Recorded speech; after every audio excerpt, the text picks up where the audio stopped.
창세기 16장 4절은 인류 역사상 가장 오래된 그리고 가장 잔인한 정서적 전쟁의 서막을 이렇게 기록합니다.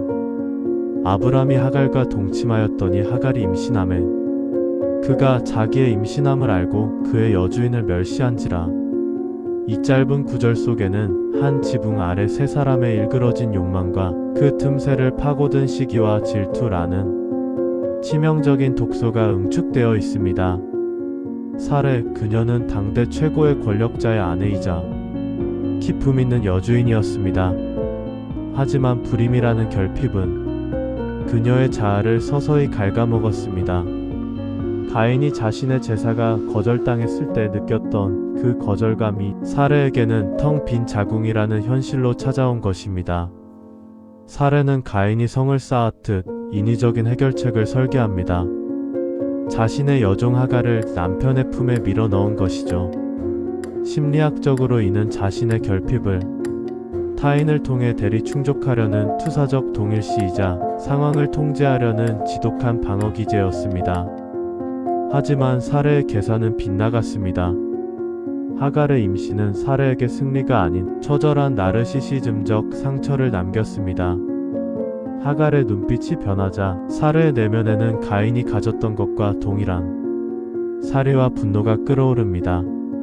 사레는 아브람에게 책임을 전가하며 폭발합니다. 내가 받는 모욕은 당신이 받아야 옳도다. 여호와께서 나와 당신 사이에 판단하시기를 원하노라. 사레의 학대를 견디다 못한 하갈이 광야로 도망쳤을 때 사레는 승리감에 도취했을까요? 아니면 텅 빈 방에서 자신의 무너진 자존감을 부여잡고 울었을까요? 그녀의 내면은 아마도 이런 차갑고 오만한 자기 합리화로 가득 차 있었을 것입니다. 감히 누구 앞에서 눈을 치켜뜨는가? 근본도 없는 애굽의 종년이 내 자비로 얻은 아이를 빌미로 상전의 머리 위에 올라타려 하다니. 하갈, 내가 임신한 것은 내 복이 아니라 나의 기획이고 나의 허락이었다. 너는 그저 내 씨바디일 뿐 내 몸속의 생명조차 내 소유다. 내가 도망친 것은 내가 약해서가 아니라 내 권위 앞에 무릎 꿇은 것이다. 아브람, 당신의 그 우유부단한 눈빛도 역겹다. 결국 나를 지키는 것은 신의 약속도 남편의 사랑도 아닌 내가 휘두르는 이 서슬퍼런 채찍질 뿐이다. 내가 상처받기 전에 내가 먼저 파괴하겠다. 이것이 이 집안의 질서이고 나의 정의다. 이 비극의 정신과적 진단은 병적 시기심과 투사적 학대입니다. 사레는 하갈에게서 자신이 갖지 못한 생명력을 보았고 그것을 가질 수 없자 파괴하기로 결심한 것입니다. 이는 가인이 아벨의 생명력을 견디지 못해 돌을 든 것과 소름 끼치도록 닮아 있습니다. 죄는 이렇게 유전됩니다. 내 결핍을 직면하기보다 타인을 가해함으로써 내 우월함을 증명하려는 그 끈질긴 습성 말입니다. 현대 사회에서도 사레와 하갈의 전쟁은 계속됩니다. 고부 갈등, 직장 내 직원 간 집단의 은밀한 따돌림, SNS를 통해 타인의 행복을 관음하며 느끼는 상대적 박탈감.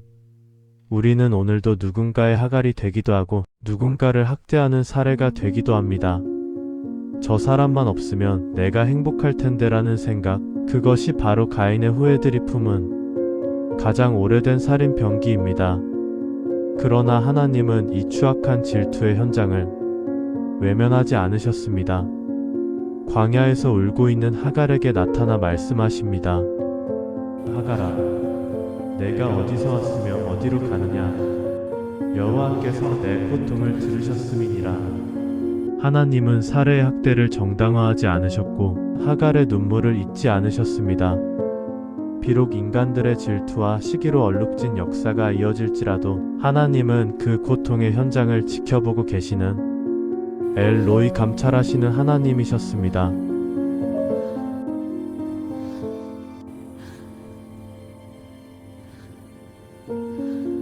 이제 위로하는 마음으로 여러분의 손을 잡아봅니다.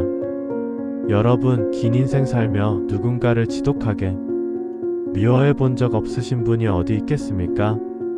나보다 잘 나가는 동기, 내 자식보다 잘된 집 자식, 혹은 나를 무시하는 듯한 주변의 시선에 사례처럼 가시 돋친 말을 내뱉고 밤잠 설치던 날들이 있으셨지요. 질투는 결국 내가 사랑받지 못할까봐 두려워하는 마음에서 나옵니다. 하지만 기억하십시오.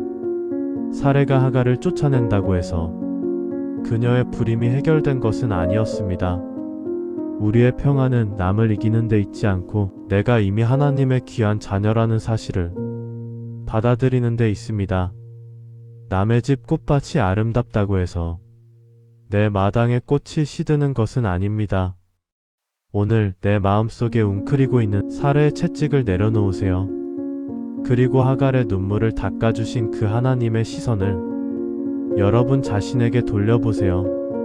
애썼다, 힘들었지, 내가 다 안다 하시는 그분의 음성이 여러분의 해묵은 질투와 시기를 녹여주시길 소망합니다. 여러분은 그 자체로 충분히 귀하고 아름다운 분들입니다.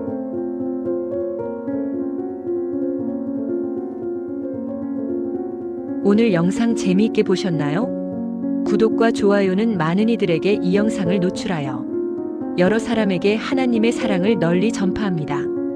전도하는 마음으로 꾹 눌러주세요. 댓글로 여러분의 마음을 들려주세요. 제가 직접 읽고 기도하는 마음으로 답글을 남기겠습니다. 감사합니다.